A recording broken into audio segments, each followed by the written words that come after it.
Like that's the pot it's sitting wow. in. And We couldn't see because there's another pot. Okay, this guy, okay, like see here, okay. The pot is just, yeah. like where the soil is, that's Okay. it, that's all. Wow. And I think it's the original one that Diane and Pierre had it in, like I've never changed it, I've never, other area of success. How long did it take to come like that? Honestly, I would say from the time I gave him his haircut, like it was fast, like 6 weeks. Really? Wow. I mean, it was because it was an established plant, right? So I just kind of, you know, he had a couple of these big leaves at the bottom, and I just chopped, but I left a few leaves out, and then it was almost like it was happy that I taken him back. Wow. Anyway, there he is, and then I'll pass him around so you can see that he's got more. Yeah, and this is a tuber, I guess, too. This is like a round tuber. I believe so. I never looked, guys. Like, I've never looked. But again, like big thanks to, so if you come to the meetings, you participate, and you hang around. Deanne and Pierre always bring in amazing things, and if you're lucky, you can get your hands on one. This is my first true miniature African violet. This is L.E. Nika. And I'm not gonna lie, I didn't realize how fussy miniature violets are. And I was pretty sure I was gonna lose them a few times. And in fact, Tanya and I had a deal, and I was like, oh yeah. There you go. That I kind of fell in love with is like my favorite color is purple. Yeah.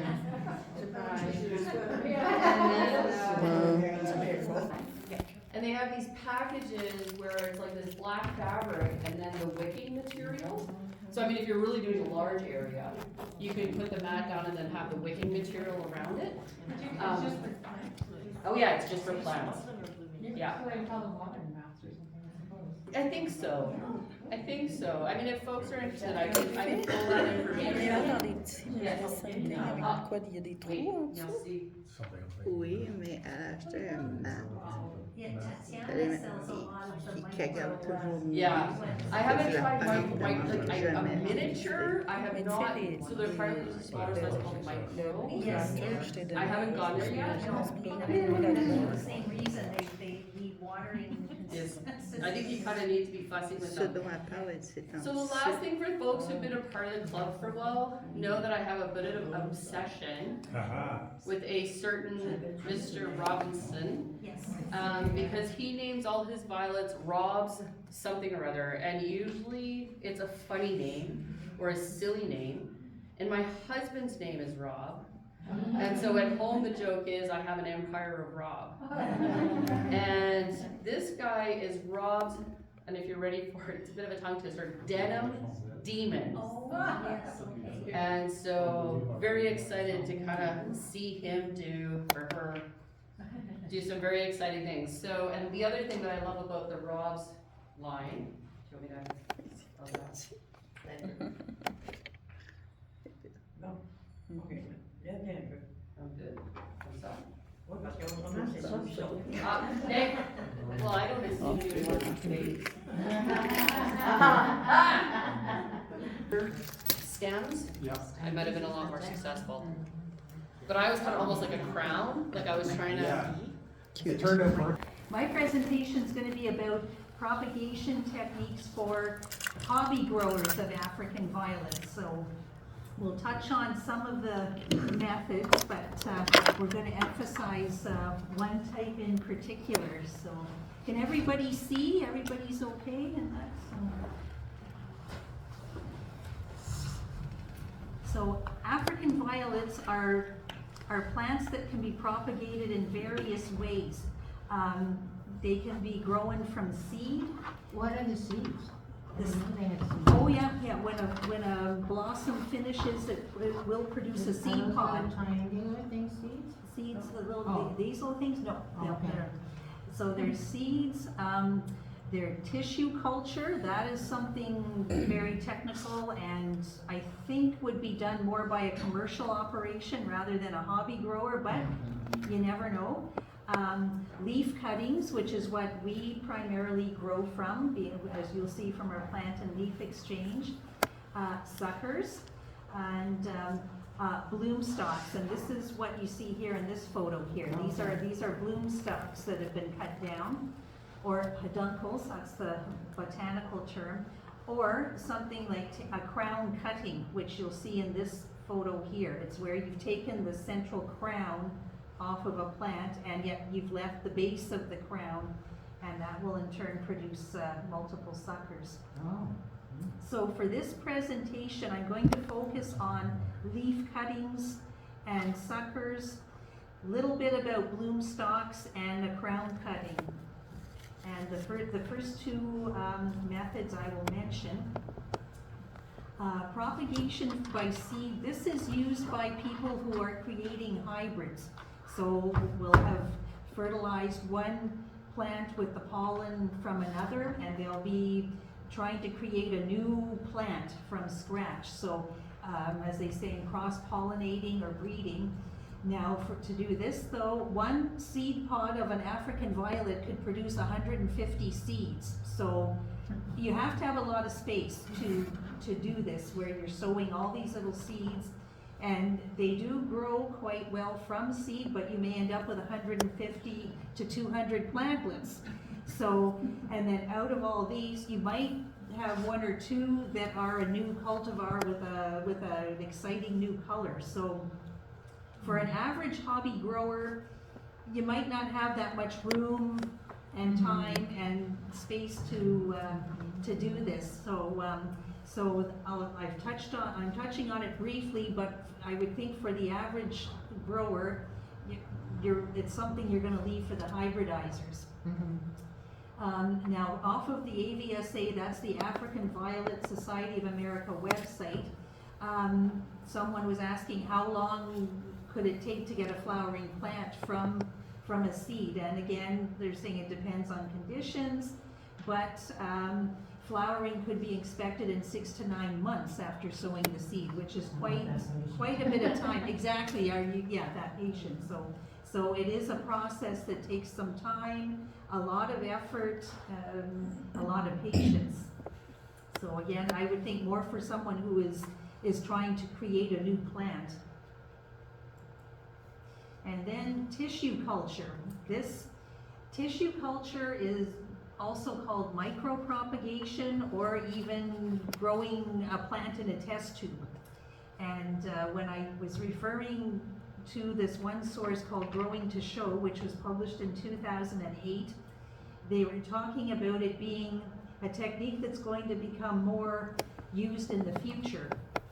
Then I went on YouTube, and all of a sudden when I typed in growing plants by tissue culture, an amazing number of videos cropped up. So I'm not familiar with this at all, but it might be something for a future presentation, just to find out more about tissue culture, that it's being used.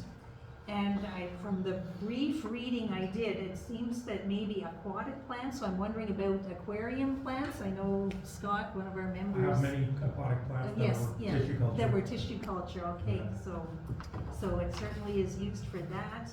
And again, just from the little bit of work I did in reading it, it seems for some of the different foliage plants might be to get an exact clone, they're doing a lot of tissue culture.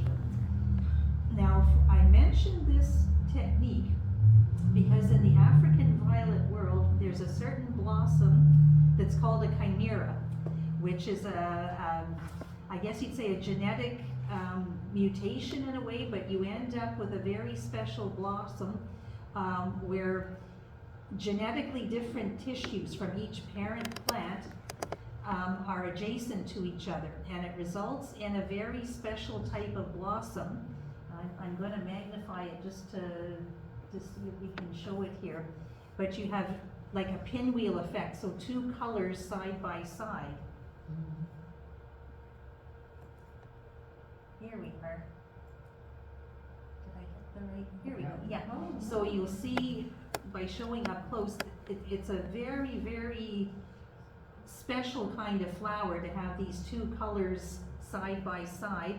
One of our members, Milne, last fall, was it, I think, Milne, you discovered on one of your plants a chimera blossom next to the normal or expected blossom. So it had just somehow put out this special blossom.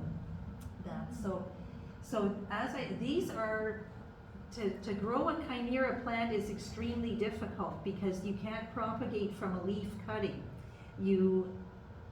Often people will take bloom stalk cuttings, which I'll come to later in the presentation, but I'm wondering, this tissue culture could be a way of reproducing chimera plants.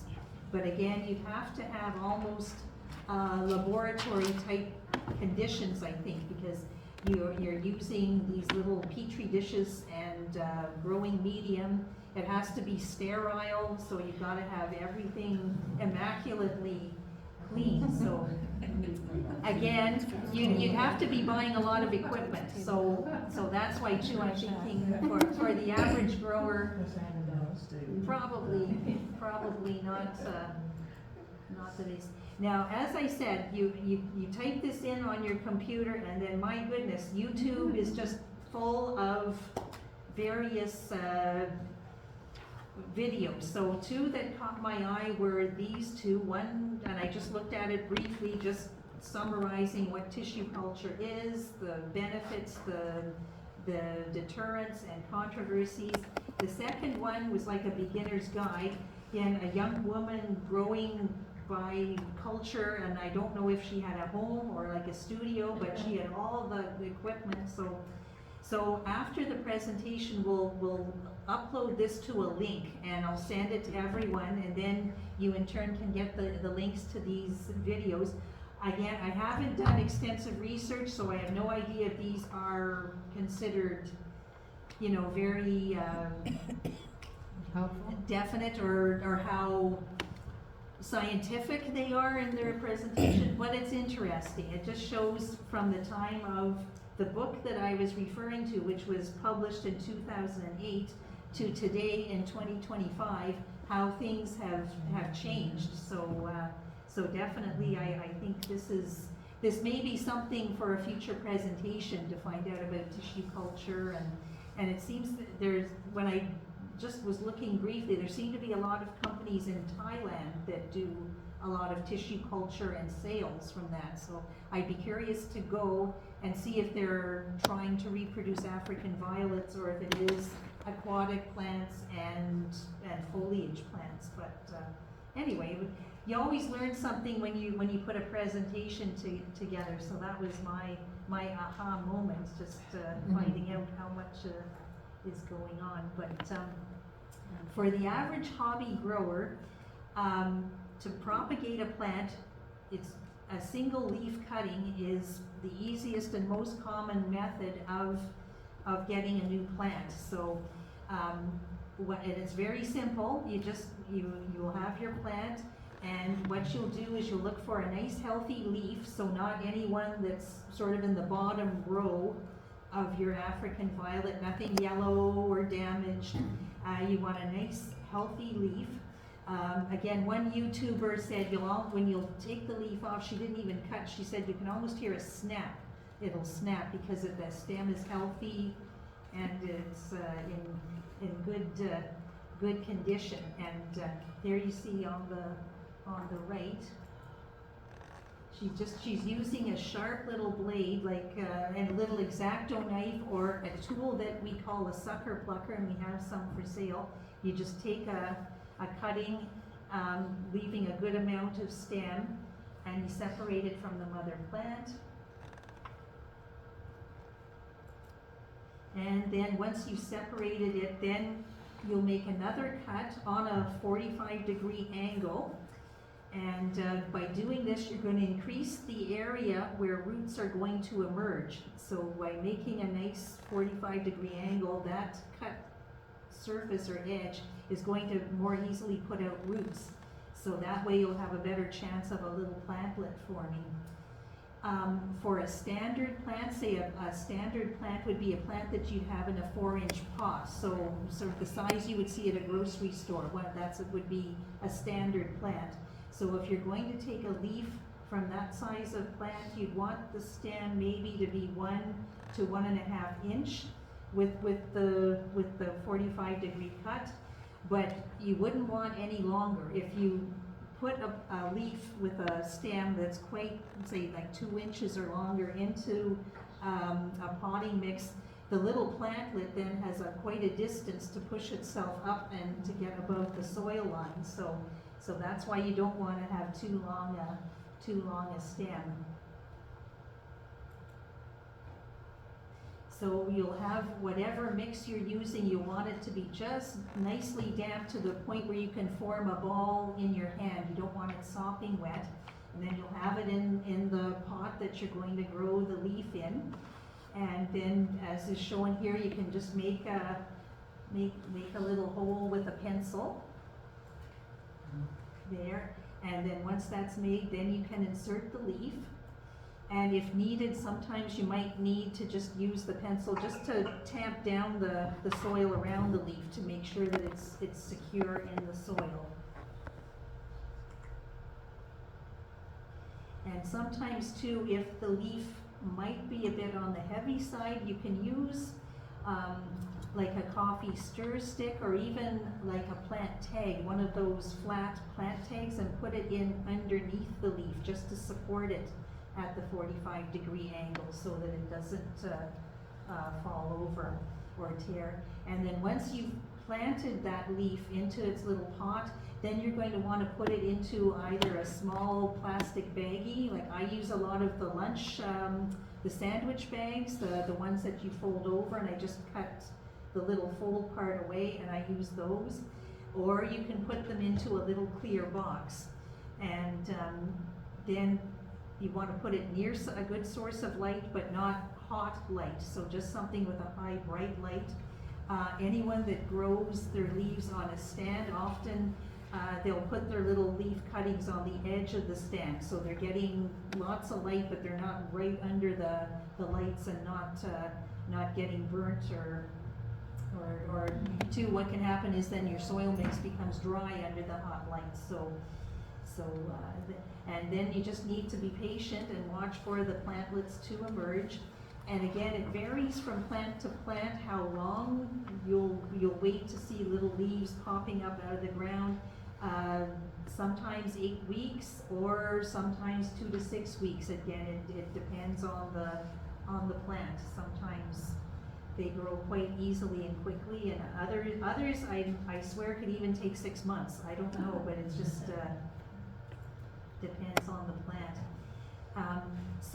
And an African violet leaf is also very fertile, I guess I'll say, because if you have a leaf and it's a rare plant or even a special plant, maybe it's a plant that's been in the family and you want to share it with other family members, you can cut that leaf in half if you have a large leaf. And the top half, you can plant the cut edge down into the mix. And the other half, which is the stem with just the other half of the leaf, you can plant as usual. And I did this with a Russian leaf that I got at one of our plant and leaf exchanges last year. So here you can see that's the top half of the leaf, and I happen to use vermiculite and perlite as my planting or potting, I shouldn't say potting, but my planting mix, my propagation mix. So I put the top half with the cut side down, and then this is the other half of the leaf with the stem down. And that was done last November. And then here in January, you can see that's the top half of the leaf, and we've got little babies emerging. So that's What kind of a container is that? these are those, if you know the snacking cup puddings that you buy at the grocery store? Yeah,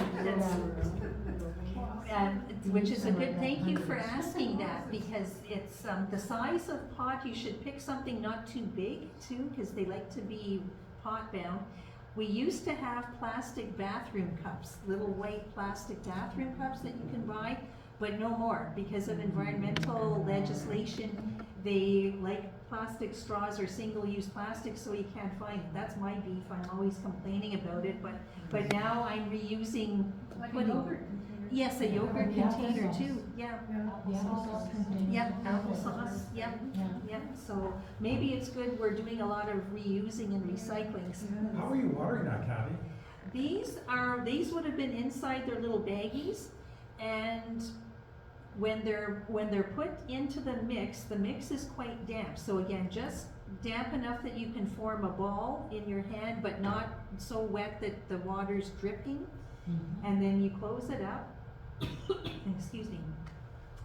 And then you just watch, and every so often lift it when it's closed in its bag. If it starts to feel light, you know then it's time. Yeah, I open up the little bag and I use a turkey baster, and then I squirt in some water to re-moisten the mix. On the soil or in the bottom of the bag? I would say on top, and that, Okay. and because it's so small and so porous, I find the water goes through it quite easily, so.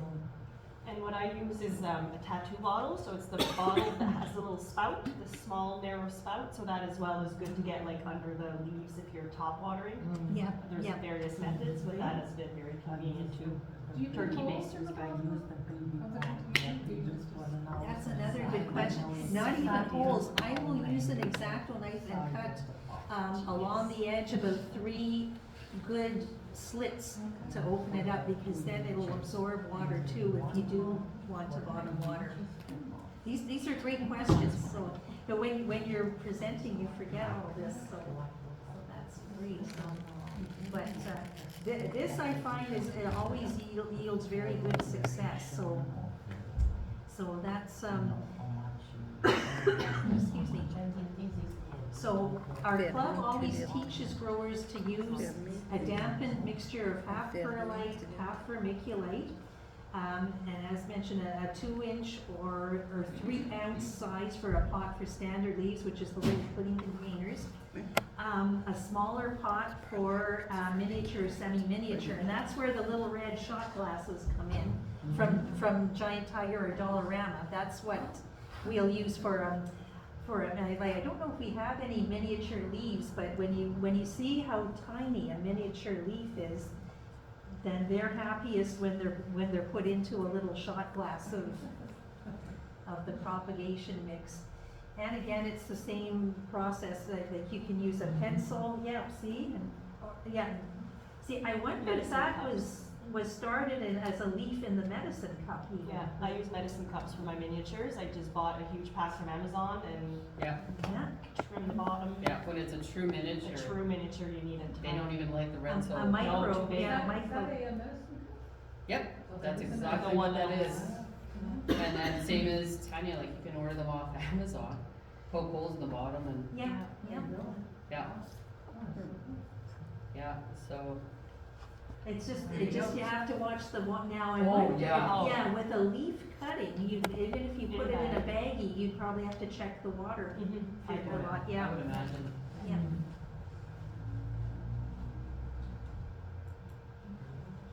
So now you can propagate your leaves too with different mixes.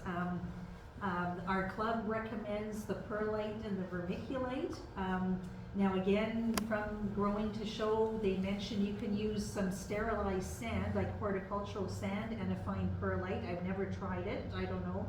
Vermiculite on its own, or vermiculite combined with an equal part of peat moss and perlite, and or pasteurized African violet potting mix. Some people prefer that because then you might get a nice little plant and you don't then have to necessarily repot it right away into a mix. Or you just want to use your potting mix on its own. If you do though, I'd recommend that it be really light. Say if you've got commercial African violet potting mix, I would say use half of that and half of perlite to really, really lighten that mix so that it's easy for roots to form. And here on the right hand side, I've got one of my little plants that I started last year. It's a miniature again in the little red shot glass, and I used just the potting mix that I had ready, which was half perlite and half of the commercial mix, and it worked fine, so again, they're pretty flexible, I find, so I don't know if anyone else does anything different or that, any other techniques or. So, Kathy? yeah, oh, yes, Louise. What about those plants that we receive when we buy online, and they're a little pot with a wick Drink. Oh, Wick watering. wick watering, oh. I've never dealt with it, I would think they have roots as well. Yeah, Yeah, I think you could then pot them up. should we? I would say yes. Do they have any soil around them, or are they Yes. just roots and that? I would say you would want to, Ako, yeah, so we don't leave them in or there. leave them in the water, I wonder. Cause when They're you not receive in them, water. they're dry, Yeah, right? they're They're dry. dry with the little Wick. cord Oh. sticking Yeah, out. yeah, So yeah. you have to, if you wanna keep the wick, you have to reprime it. Yeah. So put some water, wick, make sure it's wet again, Yes. and then you Yeah. put it in another container with water, right? So Yes. it wicks Yeah, the that's water. what she Yes. does. So it's Yeah. up to you if you wanna repot it or Yeah. keep that wick. Depends. It's all What's what the you wanna better do. watering technique though? It all depends on what you want. I have my miniatures in wick water and my big ones are in normal pot size bottom feed, so it all depends on what.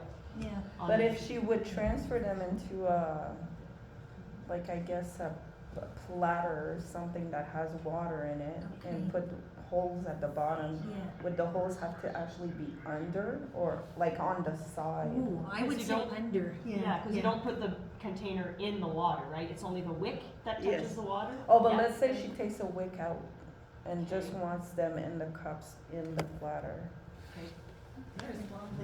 Like in a tray, like in a large Yeah, tray. Yeah, that I don't know. Yeah, that's how she's set up right now. That's how they arrive. Right, for real, so they're not on the bottom. The bottom of the sock in the water.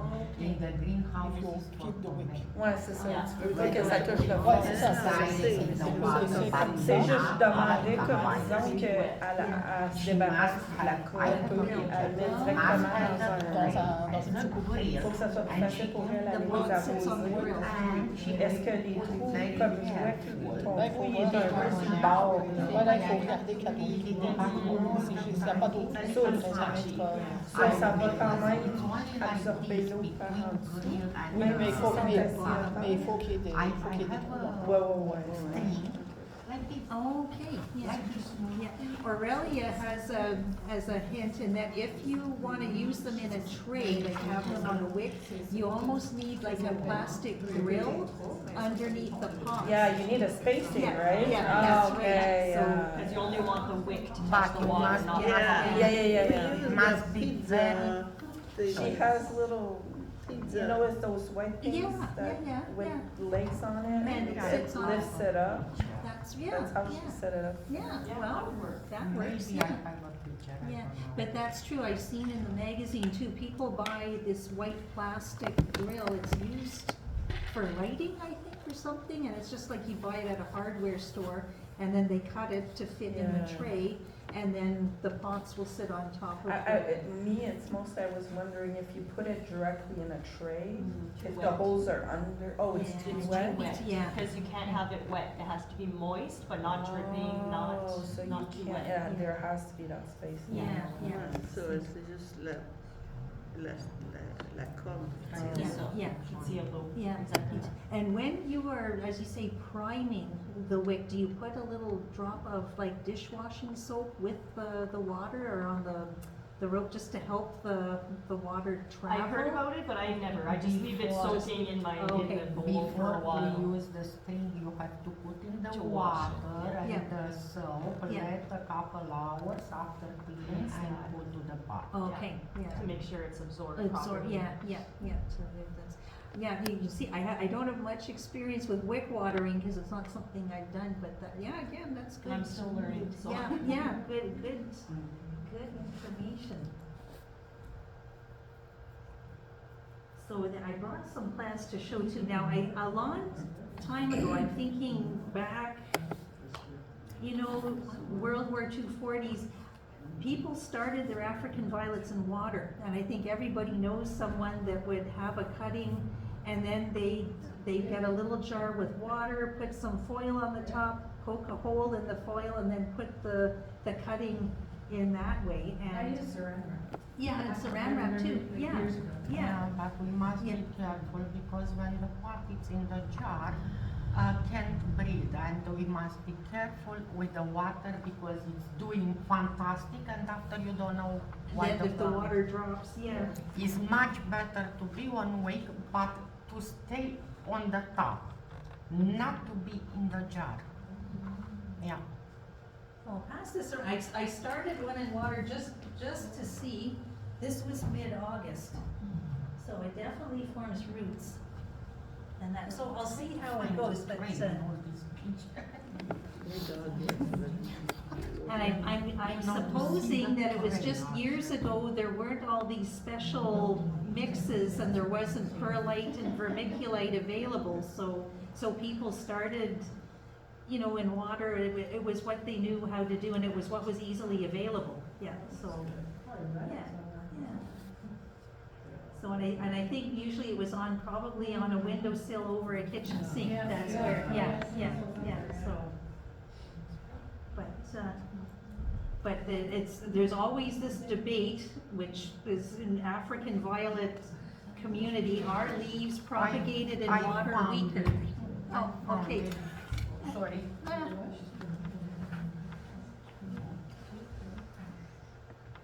Yes, good, yeah. I will show you. Yes, yeah, that's showing the grill, yeah.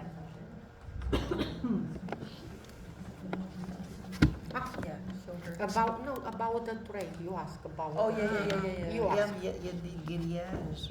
Look, Yeah. is the tray, is the bottom, and this is a grill on. So the water needs to stay under that. The water are under grill, and I put a very small string. Not, they are not in the water, but because They the, feel the humidity. yeah. Oh, wow. This I will. Yeah. Do you wanna see Yeah, how? or you can send me the photo and we'll put it in the newsletter then too. I This will is take a a photo Yeah, home yeah. better. Yeah. All Oh, people that looks pretty good, huh? But, anyway, there's always a debate going on, if you start a leaf in water, are the the roots weaker? So again, I went to the African Violet Society of America website, and no, they don't say yay or nay, they just say either method works well, and growers have different preferences, so if people, yeah. Deanna will pass it. So you haven't heard that there's a difference? No, I went right on the African Violet Society of America website, and this is what I found, they just say either method works well. Growers have different preferences, and then the soil method can take a certain amount of time. Now, the roots in water, they seem to have come out in a month. Sounds like a challenge, Yeah, Scott. it sounds like an experiment, Scott, yeah. Yeah. Who might wanna do it, so, well, hey, yeah, 8 weeks. but, what was I going to say? I think it's just, we can see how long it might take for roots to emerge. In soil, you can't see the roots develop, in the water you can, so there's that. Now again, if they're fine roots, then getting them into soil, again, you just wanna really make a light mix. If it was too solid, a potting mix, then the little leaves, or roots might just wither, they couldn't get enough air, so that's probably, it's the transition to potting mix that would be the question, but, anyway. And sometimes your violets will surprise you, and I had left a leaf in water over the summer, and there, a whole little plantlet formed in the water, and was there, and I didn't have enough time to pot it up, but hopefully And this that's a next pill one. bottle. And, yeah, and in a pill bottle, yeah. And, yeah, and again, it's nice and small, so that if you have only one leaf, then they're obviously quite content, because it produced a plant, yeah, so. Yeah, and, then just to get a side view, this was the mother leaf, which had a small plantlet there, and then this was the actual plantlet that was produced, and again, some substantial roots, so there you go. It's, now, again, Andrea mentioned Dale Martins, who is a very, very known grower and hybridizer and judge of Gesneriids and maybe African violets too, I'm not sure, but she is all over in the Gesneriid magazine, the African Violet magazine on Facebook. She has had great success using algae water because she grows all her plants with a wick, and every so often she will remove a plastic liner in the reservoir because a lot of algae is formed.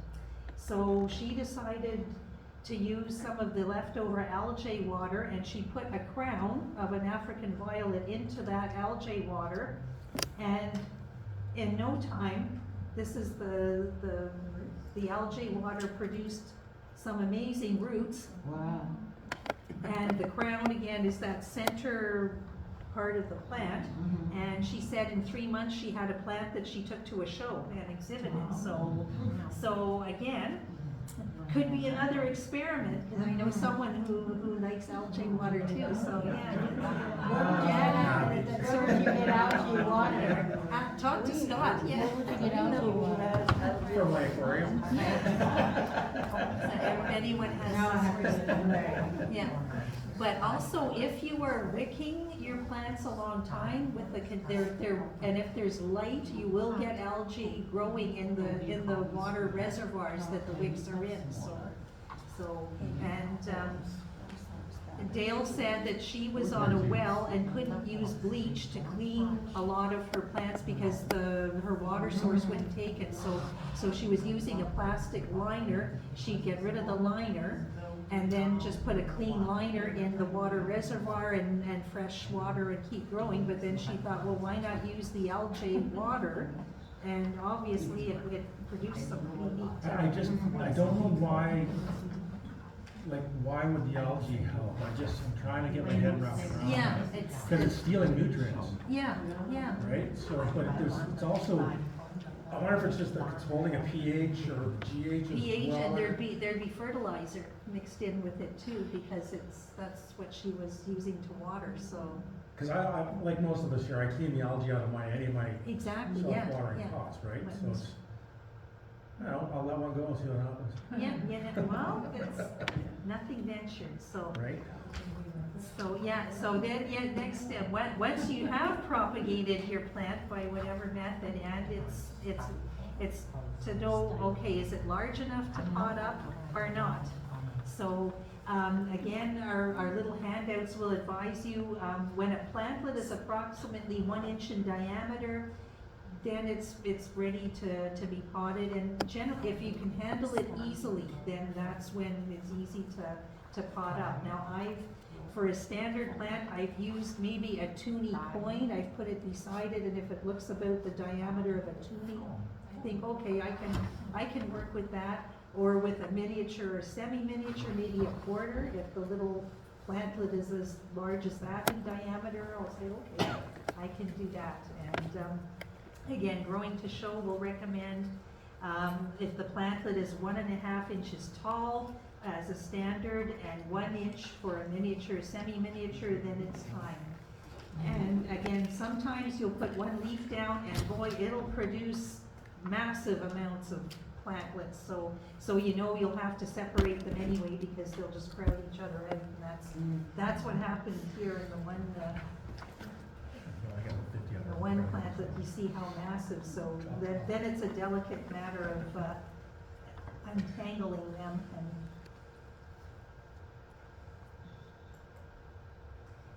And when they're large enough to plant up, now again, using vermiculite and perlite, it's a very light mix.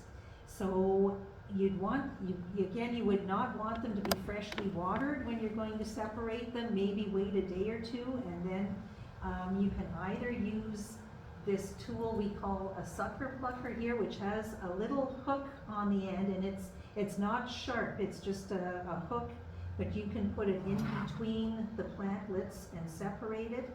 Or again, if the perlite and vermiculite is a bit dry, you can use your fingers and you just gently separate the little plantlets. Sometimes the leaves will grow across each other like this, so you'll be carefully shifting the leaves so that you're not breaking any, and then you can just use your fingers to unentangle the plantlets. And then again, once they're separated, then that's when I use my little shot glasses, and I'll put one little plantlet in, and it'll grow quite happily in that size of pot.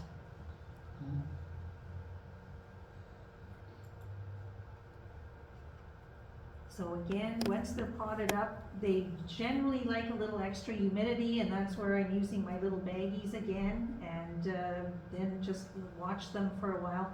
Then you're sort of judging your humidity, and our basement's quite humid, so over the summer I'd go and look, and oh my, there'd be like a shower going on inside the baggie where there's so much water condensing. So then you open it, let the plants dry off, and then you can close it again. So you can do this, I think they say for 2 weeks. Sometimes I leave them longer. Again, it just depends how long it takes for the little plants to develop. One tip that they give, and it's hard to follow when you're excited and you want to grow them, but don't keep too many of the plantlets. Keep 1 or 2 of the strongest and largest that may have the best roots, and then any teeny ones then just get rid of, because they'll be too hard to get growing. The other thing is, don't plant them in too large a pot. So if it's a semi or a mini, use the little red cups, or as Andrea and Tanya have mentioned, if you like the micros, use a little medicine cup, or again, the little pudding, recycled pudding containers are good too. So next, it's propagating by sucker is another way that you can start a new plant really easily. And some African violets manufacture suckers, and I like to grow the semi-miniatures and the miniatures, and boy, do they like to produce suckers. So I brought a few in just to show you what can happen. I'll just get them out.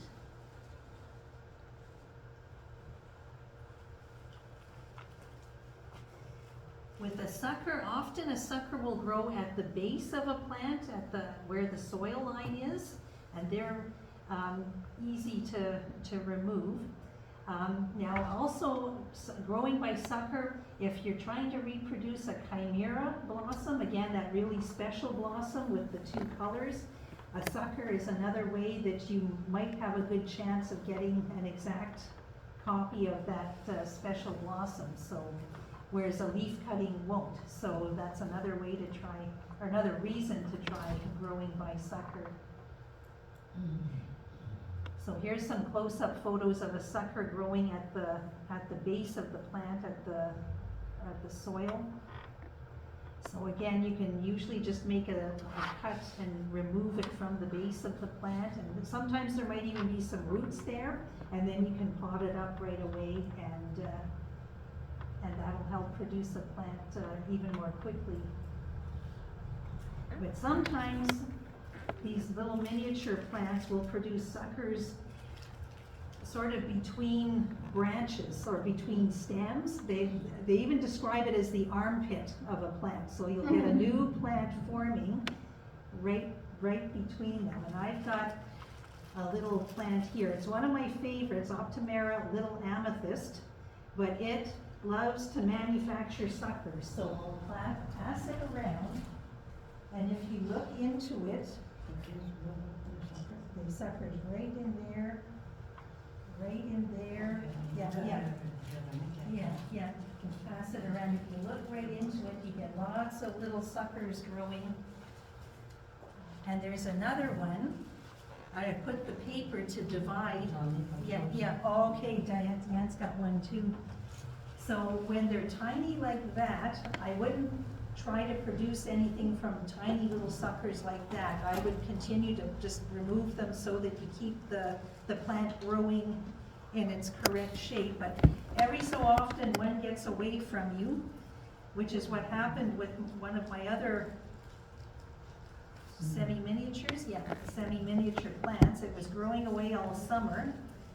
And then I looked at it and all of a sudden, I've got a sucker that's as large as the original plant, and I've actually put a piece of paper in here dividing. Yeah. Yeah. So definitely, that is a plant. Yeah, sure, Deanne has also got one, she's gonna show you. It's got 40 suckers on it. Yeah.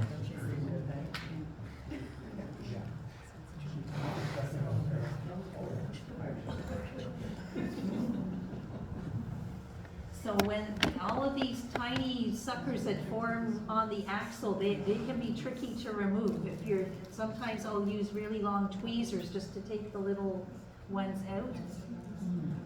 Yeah. Yeah. And that one where it's almost divided in half, you can see. So I'll take it home and I'll gently cut down the middle and then separate them. Hopefully both sides have roots, and then I'll pot them up individually and grow them on as two separate plants then. You know, I have a big African violet, and it's like two side by side, so I guess that was just a sucker that I didn't. Yeah, yeah. thought, but it's Yeah, this is it, yeah. So I should, If you want, if it's happy to, yeah. it's easy, but it's just really. Yeah, so anyway, to remove a sucker, again, the mix, so I'll have to try that just to see, because it might ease it more gently into the plastic bag, leave it closed for 2 to 4 weeks, and then open it up for 2 weeks, and then you can remove it, and then you have a new little plant growing. So lastly, then I'll touch briefly on bloom stalks. So again, this would be a technique for more advanced growers, I would suggest. And again, bloom stalks would be used for propagating chimera African violets that will not produce from a leaf cutting, or even a fantasy blossom, because sometimes plants with what we call a fantasy blossom won't come back if you use a leaf cutting too. They can go back to revert to one of their parents. So to propagate by a bloom stalk, literally that's what you do. You go to your plant and you would remove.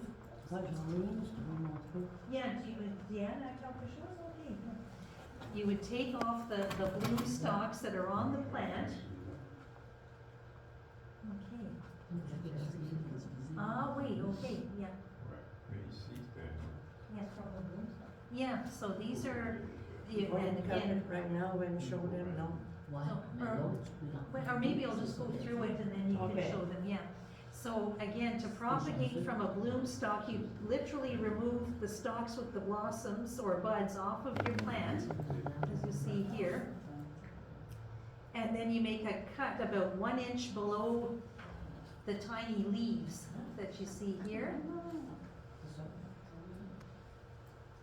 And then it's this piece of the bloom stalk that you'll put into your potting mix to see so as I say, it's a very delicate way of propagating.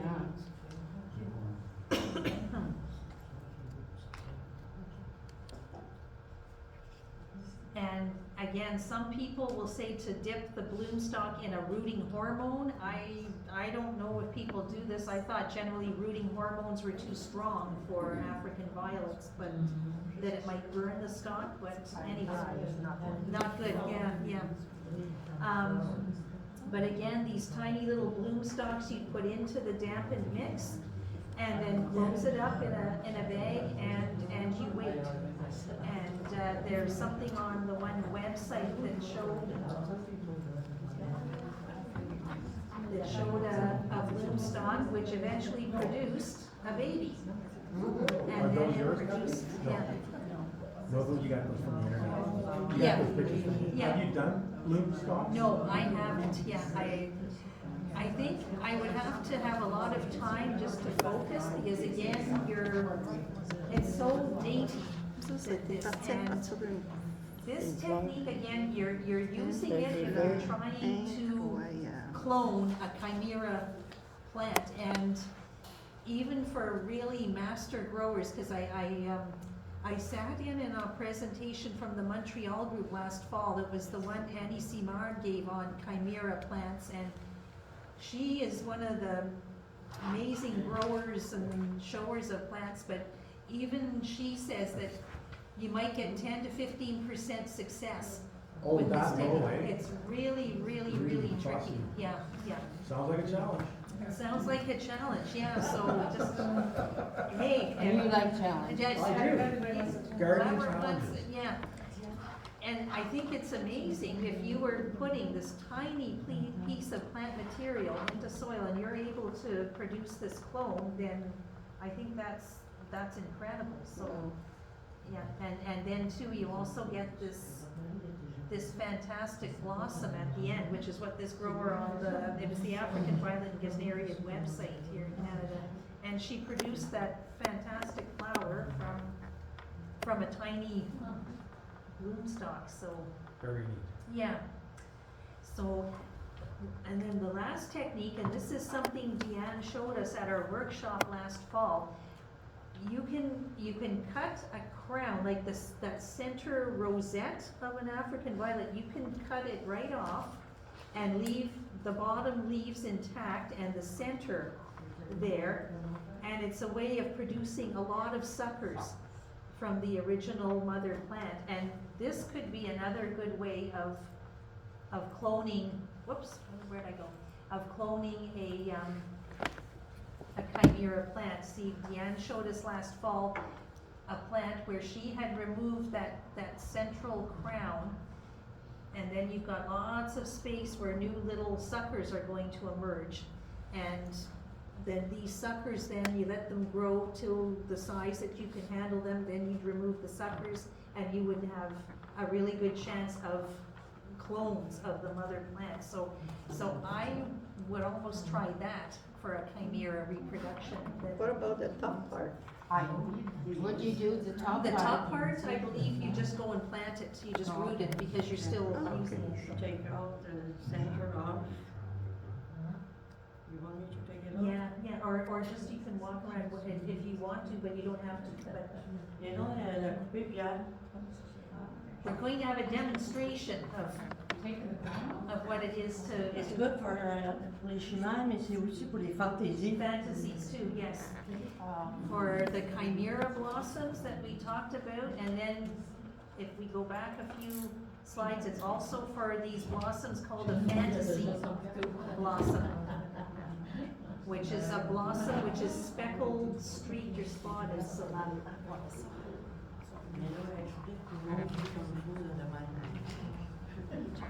So if you want to come closer, Pierre's going to demonstrate this, and I'll turn the lights on.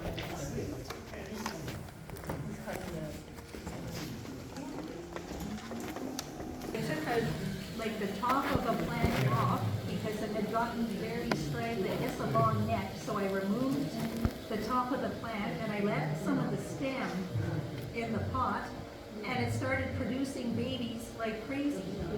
So they're still there. I think they're finally large enough to be removed, but again, out of nowhere, this little plant just produced all these plantlets from the stem that was just left in the No, I whacked it right off, and then all of a sudden these little leaves are starting out, and I went, ah, I wish I had taken a photo of that, because miniature is semi-miniature, yeah. But I was, That's how I tried it. Yeah.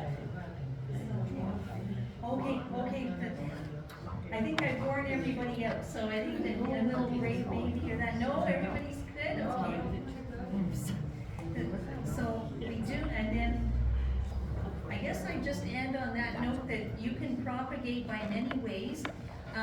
There's another shorter section to this presentation, which if people are still good to go, I can turn it over to Pam briefly, and How much something else Just a little bit, yeah. And we have, I know, yeah. that's, Yeah. what time you want us to finish? By 4? Yeah. We do our draws. Yeah. You wanna do you wanna have a break and do the draw and then we'll Yes, finish up? please. Okay. I'm good. Okay. Which one would we draw first, the plant leaf or, Yeah. does